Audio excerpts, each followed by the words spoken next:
Hello दोस्तों, welcome to sleepy classes. तो दोस्तों आज हम साइंस एंड टेक के 5 एमसीक्यू करेंगे जो रिसेंटली करंट में भी थे, है ना। और उनमें से थोड़ा सा बेसिक भी देख लेंगे ताकि हमारा काम बन जाए। चलिए स्टार्ट करते हैं। पहला क्वेश्चन क्या है? बायो सेफ्टी लेवल 4 के ऊपर पूछा गया है। अब आपने क्या करना है, वीडियो को स्टॉप करके इसका आंसर देने की कोशिश करो। अब यहाँ पे देखो, जब भी कोई लैब के अंदर क्या हमने टेस्ट करना है, जैसे मान लीजिए ई कोलाई वगैरह, वो इतनी उसमें कोई खतरा नहीं है। या फिर कोई ऐसा बैक्टीरिया या वायरस मैं स्टडी करना चाहता हूँ जिसमें कोई तेजी से फैलने का खतरा नहीं है, तो उसको मैं कौन सी लैब में स्टडी करूंगा, है ना। तो उसको मैं करूंगा बायो सेफ्टी लेवल 1 में। ओके, क्यों? क्योंकि यहाँ पे इतनी प्रोटेक्शन मेजर वगैरह नहीं लिए जाते। ठीक है। अब यहाँ पे मान लीजिए उससे थोड़ा सा खतरनाक है, जिससे बहुत ज़्यादा रिस्क है फैलने का, उसको 2 में कर लूंगा। उससे ज़्यादा है 3 में कर लूंगा, और सबसे ज़्यादा है तो मैं उसको 4 लैब में करूंगा।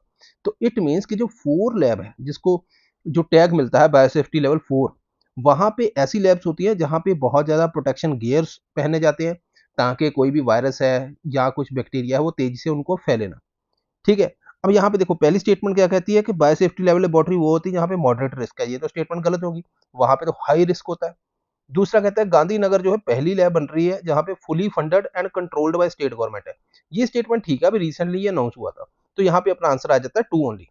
अगर आपको मैं यहाँ पे चार्ट दिखाऊं, ये देखो, यहाँ पे कोई कंटेनमेंट का इतना खतरा नहीं है। जैसे इकोलाई को स्टडी कर लिया, बायोसेफ्टी लेवल 2 में थोड़ा सा खतरा है। ठीक है, तो मॉडरेट रिस्क आ जाता है। 3 के अंदर क्या है, हाई कंटेनमेंट की हो सकती है। 4 के अंदर मैक्सिमम यहाँ पे हाई रिस्क है। यहाँ पे इबोला वायरस जो तेजी से फैलता है ना, उनको स्टडी किया जाता है।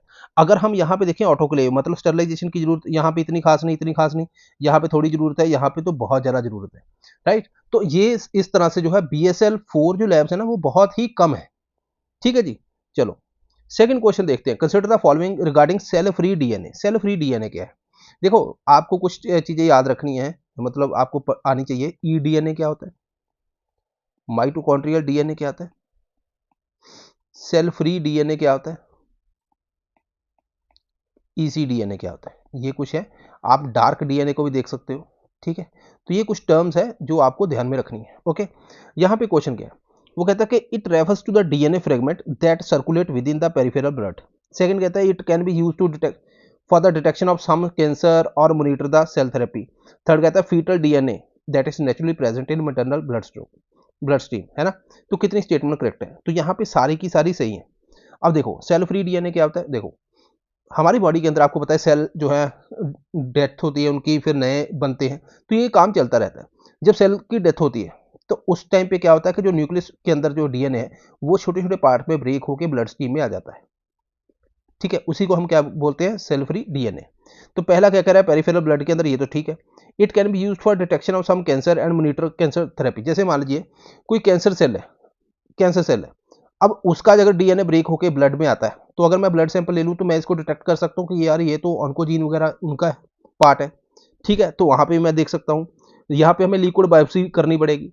फीटल डीएनए देखो, जो प्लेसेंटा होता है वो ब्रेक होता है, उसके सेल नए बनते हैं, तो वो मैटरनल ब्लड के अंदर आ जाते हैं। तो हम अगर मान लीजिए सपोज करो फीटस है, मतलब बच्चा अभी मदर के अंदर है, तो वहाँ पे हम बच्चे को कोई डीएनए के अंदर कोई दिक्कत तो नहीं है, ठीक है, कोई अब नॉर्मलिटी तो नहीं है, वो चेक कर सकते हैं। तो ये बल्कि इजी टेस्ट है ना उसके कंपैरिजन। अदरवाइज टेस्ट जो है थोड़े से हार्ड होते हैं। ठीक है, तो ये अपनी सारी स्टेटमेंट ठीक है।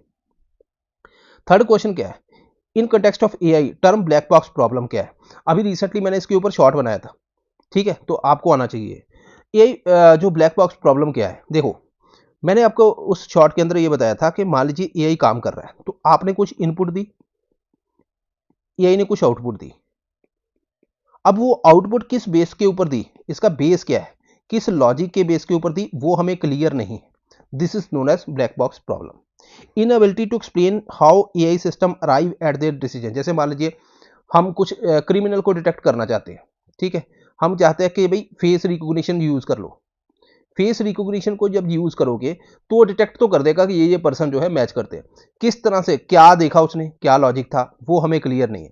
यही तो मेजर प्रॉब्लम है ना। तो अगर मान लीजिए कुछ भी और हम टेस्ट करते हैं, जैसे मान लीजिए लंग का स्कैन, उसमें एआई का यूज करते हैं, तो वो बता देगा कि इस पर्सन को ये डिजीज है, इस पर्सन को ये डिजीज है। उस डिजीज के पीछे क्या रीजन है, क्या उसने क्या देखा उस रिपोर्ट के अंदर या स्कैन के अंदर, जिसके बेस के ऊपर वो उस डिजीज के जो है आउटकम के ऊपर पहुंचा, वो क्लियर नहीं है। ठीक है, तो ये आपको ध्यान रखना है। तो अपना आंसर क्या आ गया, बी। अगर हम दोस्तों यहाँ पे और भी बात करें, यहाँ पे जैसे इंपॉर्टेंट चीज़ें हैं जो हमें ध्यान रखनी है उसके ऊपर बात करते हैं, लेकिन इससे पहले दोस्तों एक इंपॉर्टेंट अनाउंसमेंट है, रैपिड रिवीजन राउंड। मतलब आपको पता है कि ये हर साल हमारा बहुत ज़्यादा चलता है, ठीक है। बहुत से बच्चे यहाँ पे ज्वाइन करते हैं क्योंकि रिवीजन हो जाती है। जैसे साइंस एंड टेक है भाई, 2 दिन के अंदर पूरी खत्म कर दूंगा, सुबह से लेकर शाम तक बैठेंगे और ये पूरी खत्म हो जाएगी। अब इसका प्राइस क्या है, 4499।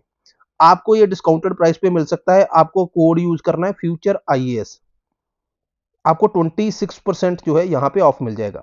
लेकिन ध्यान रखना दोस्तों, ये 26 से लेके 28 फेब तक ही है डिस्काउंट, उसके बाद ये बंद हो जाएगा, ठीक है। चलो फोर्थ क्वेश्चन देखते हैं। Recently scientist have discovered black hole triple system, ठीक है, in space for the first time. तो इसका सिग्निफिकेंस क्या है? ये थोड़ा सा डीप क्वेश्चन है, अगर किसी को बहुत ही अच्छे से अंडरस्टैंडिंग है वही इसको कर पाएगा, अदरवाइज दिक्कत आएगी। अब यहाँ पे देखो, इसका आंसर पहले जो है नन आएगा, जो सी आंसर आएगा, ठीक है। अब यहाँ पे थोड़ा सा हम इसको चलो यहीं पे बना देता हूँ। ओके, हम ये कह रहे हैं कि भाई जो सिस्टम है, ठीक है, उसके अंदर चीज ध्यान से सुनना मेरी, कि अगर मान लीजिए ब्लैक होल है, ब्लैक होल के पास एक और ब्लैक होल है, ये स्टार है, ये दो चीजें होगी तो ये हो गया बाइनरी सिस्टम, ठीक है। इसको बाइनरी सिस्टम बोलते हैं। तो पहले क्या, black hole do not exist in as binary system, ये स्टेटमेंट वैसे ही गलत होगी। अभी साइंटिस्टों ने क्या ढूंढा कि एक और स्टार है उसके पास, तो ये क्या हो गया, triple system, black hole triple system भी ढूंढ लिया। पहले तो हम बाइनरी के ऊपर ही बात करते थे, अब ट्रिपल सिस्टम भी आ गया। अब इसका सिग्निफिकेंस क्या है? मैं ये कह रहा हूं कि ब्लैक होल बनता कैसे है। आप कहते हो कि सर मैसिव स्टार है, मैसिव स्टार जब एक्सप्लोड करता है मतलब सुपरनोवा एक्सप्लोजन होता है, जिसके बाद क्या बनता है, ब्लैक होल, ठीक है जी। अब यहां पे ध्यान दो, अगर ये ब्लैक होल जो है स्टार के डेथ के बाद बना है, तो जब एक्सप्लोजन हुआ होगा तो ये उसके अराउंड जो स्टार है ये कैसे बच गया, समझ रहे हो? इसको भी जो है या तो ये खत्म हो जाता या दूर चला जाता बहुत ज्यादा, तो लेकिन इसके साथ अभी भी क्यों एग्जिस्ट कर रहा है? इट मीन्स कि ये जो ब्लैक होल बना है ये इतनी वायलेंट प्रोसेस से नहीं बना, ये मे बी एक साइलेंट या फिर उसको बोलूं एक जेंटल प्रोसेस से बना है। ये हम इसका सिग्निफिकेंस निकाल सकते हैं, ठीक है। और साइंस ने बोला भी कि जो हम समझते हैं कि भाई सुपरनोवा एक्सप्लोजन हुआ उसके बाद बना, ये हो सकता है कि कोई साइलेंट या जेंटल प्रोसेस से बना हो। क्योंकि अगर सुपरनोवा एक्सप्लोजन होता, जैसे कोई बॉम्ब है कहीं फट जाता है तो आसपास सब कुछ उड़ जाता है, तो ये कैसे अभी भी सर्वाइव कर रहे हैं। ओके, अब देखो, black hole are formed after massive star explode, ये तो सिग्निफिकेंस नहीं है जेंटल प्रोसेस से। Star can't orbit black hole, ये तो वैसे ही गलत है ना। स्टार जो है जो घूमते रहते हैं उसी की बेस के ऊपर हम जो है ब्लैक होल को ढूंढते भी हैं, इंडायरेक्ट एविडेंस मिलता है हमें।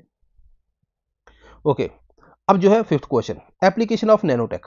ये क्वेश्चन जो है आपको आना चाहिए, क्यों? क्योंकि मैं क्लास के अंदर एक चीज बताता हूं कि जब पहले आपको देखना है कि नैनोटेक क्या है, एक ब्रॉड फील्ड है। ब्रॉड फील्ड है तो इसकी अगर मान लीजिए एग्जामिनर ने एप्लीकेशन ढूंढनी है, उसको थ्रू आउट द वर्ल्ड जाना पड़ेगा, क्या एप्लीकेशन है क्या नहीं, है ना। तो वहां पे गलत स्टेटमेंट फ्रेम करना बहुत मुश्किल हो जाता है, राइट। क्योंकि क्वेश्चन दूसरा कि एप्लीकेशन बेस्ड है, ये दो चीजें हमने देखनी। यहाँ पे क्या, nano iron particle for ground water remediation, titanium dioxide particle photo catalytic degradation of pollutant, silver nano particle to disinfect water, ठीक है। तो यहाँ पे अपनी सारी सही है, मतलब D is the right answer. अब देखो ये चीजें होती हैं कि आप जब क्लास के अंदर बार बार पढ़ते हैं, हम बहुत से क्वेश्चन जैसे PYQ इसी के बेस के ऊपर करते हैं, तो उस टाइम पे फिर आपको ना एक अंदर से इंट्यूशन आ जाती है कि हाँ यार इसका आंसर क्या होना चाहिए। तो इसलिए मैं बोलता हूँ कि आप PYQ अच्छे से करो और जो कंसेप्ट आपके क्लियर होंगे तो काम बन जाएगा। सो दिस इज ऑल दोस्तों, मिलते हैं नेक्स्ट टाइम, थैंक यू।